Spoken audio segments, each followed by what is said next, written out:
Baik, Assalamualaikum warahmatullahi wabarakatuh. Perkenalkan, nama saya Sri Wahyuni, NIM E1B117062.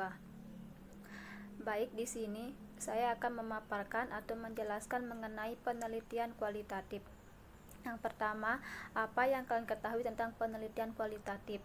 Penelitian kualitatif adalah penelitian yang menyelidiki, menjelaskan, menggambarkan, menemukan kualitas atau keistimewaan dari pengaruh sosial yang tidak dapat dijelaskan atau digambarkan.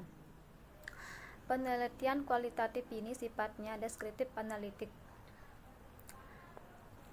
Data yang diperoleh seperti hasil pengamatan, wawancara, hasil pemotretan, analisis dokumen, catatan lapangan, peneliti disusun di lokasi penelitian, tidak dituangkan dalam bentuk angka-angka. Kemudian yang kedua, bagaimana cara merumuskan judul penelitian yang tepat. Di sini menurut saya ada 4 cara untuk merumuskan judul yang tepat dalam penelitian. Yang pertama, permasalahan. Pastikan sudah ada isu-isu atau permasalahan yang ingin diangkat di dalam sebuah penelitian. Yang kedua, sumber data. Selanjutnya, tentukan sumber data yang ingin kita ambil di dalam sebuah penelitian. Yang ketiga, sasaran yang digunakan. Setelah menentukan sumber data, fokuskan pada sasaran yang kita gunakan di dalam sebuah penelitian. Dan yang keempat, rekonstruksi judul.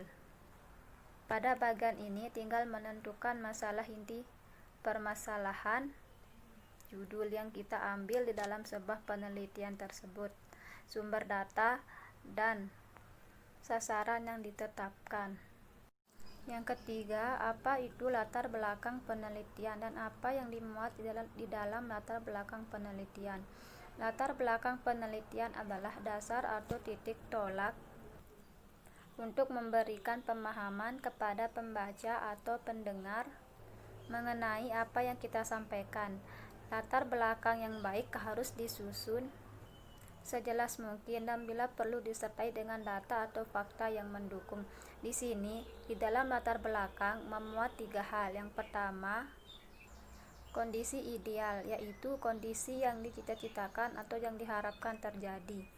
Yang kedua, kondisi faktual, yaitu kondisi yang sedang terjadi, menceritakan situasi atau keresahan, masalah. Dan yang ketiga yaitu solusi, sasaran singkat atau penawaran penyelesaian masalah yang sedang dialami. Kemudian yang keempat, bagaimana merumuskan masalah penelitian. Menurut saya, biasanya dirumuskan dalam bentuk pertanyaan, yaitu harus tepat dan jelas. Dan rumusan masalah harus berisi implikasi untuk memecahkan data atau suatu masalah yang akan diteliti tersebut. Kemudian yang kelima adalah apa yang dimaksud dengan kajian pustaka di dalam penelitian, apa tujuannya dan apa yang dimuat di dalam kajian pustaka. Kajian pustaka adalah ringkasan atau rangkuman yang ditemukan dari sumber bacaan yang ada kaitannya dengan tema yang kita angkat atau yang kita teliti, yang dimana di dalam kajian pustaka ini sangat diperlukan untuk mendukung permasalahan yang diungkapkan atau yang diusulkan dalam usulan penelitian. Tujuannya untuk membantu peneliti untuk menyelesaikan masalah penelitiannya dan mengacu pada teori dan hasil-hasil sebelumnya yang relevan. Di sini yang dimuat di dalam kajian pustaka yaitu teori dari buku-buku, jurnal, paper. Jadi kajian pustaka di sini yaitu untuk membantu peneliti untuk bisa menyelesaikan masalah yang dikaji atau yang sedang diteliti. Kemudian yang selanjutnya yang keenam, bagaimana kedudukan teori dalam penelitian kualitatif. Menurut saya di sini kedudukan teori sangat penting karena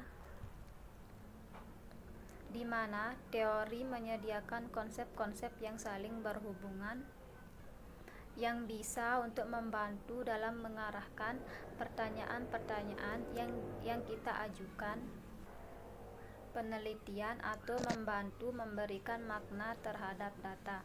Di sini terdapat kegunaan teori yang pertama.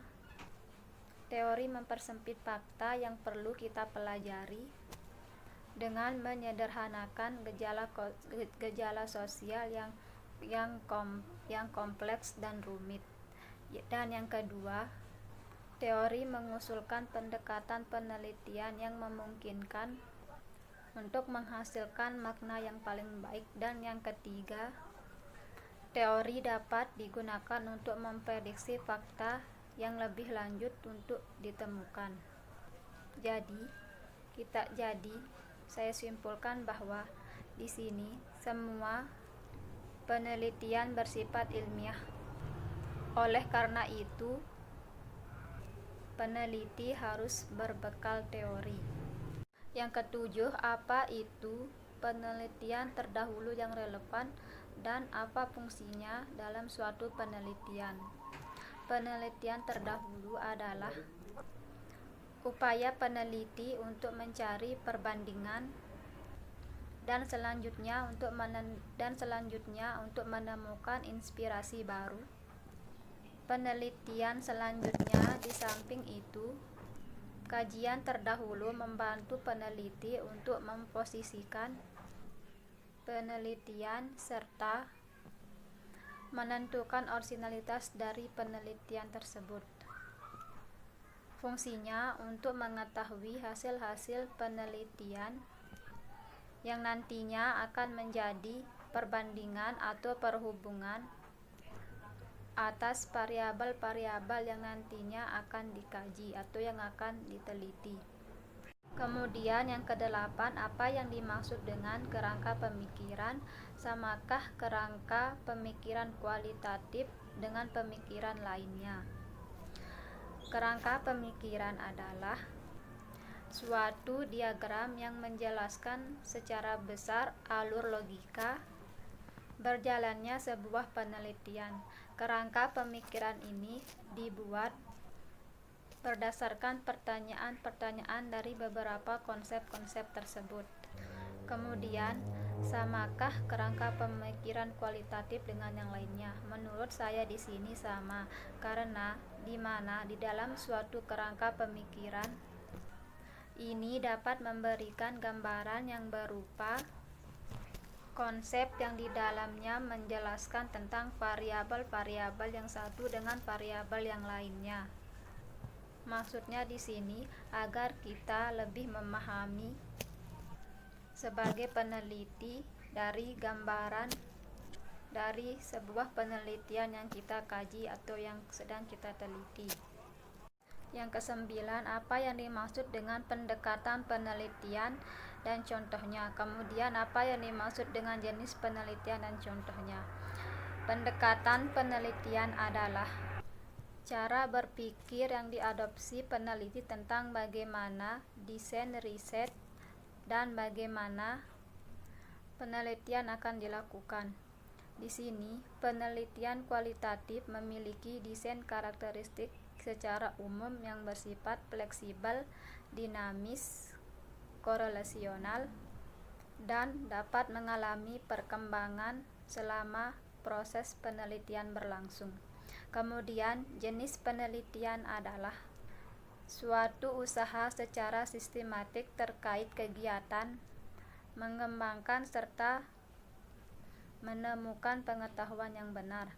Contohnya, deskriptif, eksperimen, korelasional.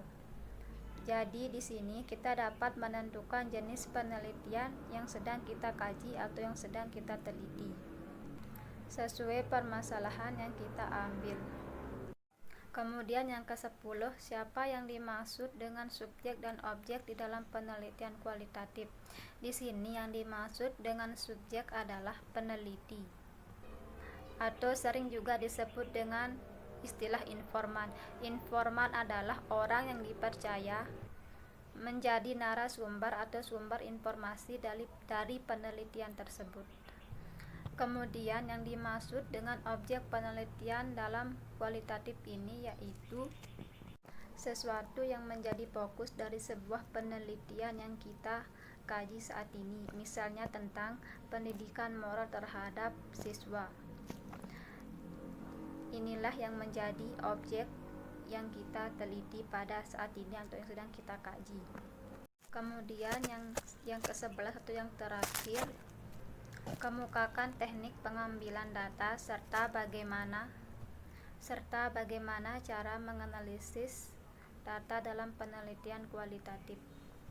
Menurut saya di sini bisa dengan cara wawancara, observasi, atau studi kasus, karena di dalam penelitian kualitatif ini bukan hanya sekadar mengambil data tetapi harus data. Kemudian yang ke-11 atau yang terakhir, kemukakan teknik pengambilan data serta bagaimana cara menganalisis data dalam penelitian kualitatif. Menurut saya di sini bisa dengan cara wawancara, observasi, studi kasus, karena penelitian kualitatif bukan hanya sembarang mengambil data tetapi dengan cara deskriptif. Kemudian cara menganalisisnya yaitu dengan cara mencari data atau fakta sesuai dengan penelitian yang ada di lapangan. Hanya ini yang bisa saya sampaikan, kurang lebihnya mohon dimaafkan. Wabillahi taufiq wal hidayah. Wassalamualaikum warahmatullahi wabarakatuh.